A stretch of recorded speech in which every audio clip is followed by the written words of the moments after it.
Now on to recursive common table expressions. This is my favorite part, and this is where it gets really fun, is working with recursive CTEs. Because with recursive CTEs, we're doing things that are really difficult to do any other way with SQL Server. So, a CTE is considered recursive when the CTE references itself. Well, that's interesting. You can't do that in a view where have a view references itself. But in the CTE, you can actually declare the CTE and inside of that query definition, reference that same CTE itself. Now, the recursion will keep going until it hits one of the following stop criteria. One is when the query produces no results, or referencing itself and going recursively doesn't give you anything new to add into your results, or when the max recursion is hit. And the default on max recursion is 100. So if you're going 100 levels deep or less than 100 levels deep, that's a good default there.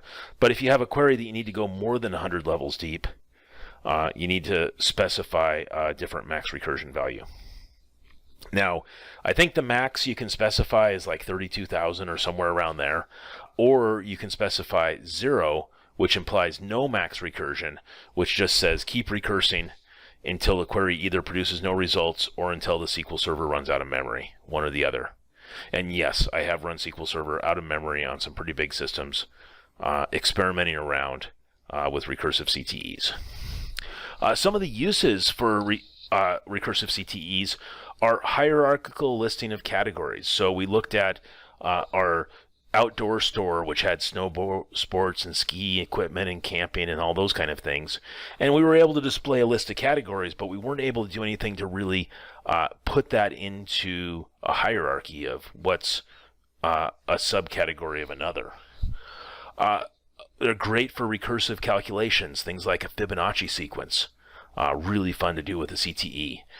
You can also do things like kind of a tree view of like a family tree structure or things like that, and much, much more. But from my perspective, recursive CTEs are the most interesting part of common table expressions. So let's take a look at a recursion overview. If you were assigned the task of summing the numbers from 1 to 10 without recursion, you might put something together like this, where you say 10 plus 9 plus 8 plus 7 plus 6 plus 5 plus 4, 3, 2, 1 equals 55. That works great if you've got a single function or single math function you want to work with there. But then, if you wanted to say sum the numbers recursively from 1 to 10, you could say, well, the sum of the numbers from 1 to 10 just happens to be 10 plus the sum of the numbers from 1 to 9. And then, which is 10 plus 9 plus the sum of the numbers 1 to 8. And sort of working through the logic, finally we get back to the same, almost the same layout as above, is 10 plus 9 plus 8 plus 7 plus 6. But it's easier just to declare it and say it's 10 plus the sum of numbers 1 to 9. Now, imagine if you were trying to do these sums for bigger numbers in the thousands. This would take you a whole lot of time, but doing it recursively allows you to accommodate multiple depths that you're dealing with there.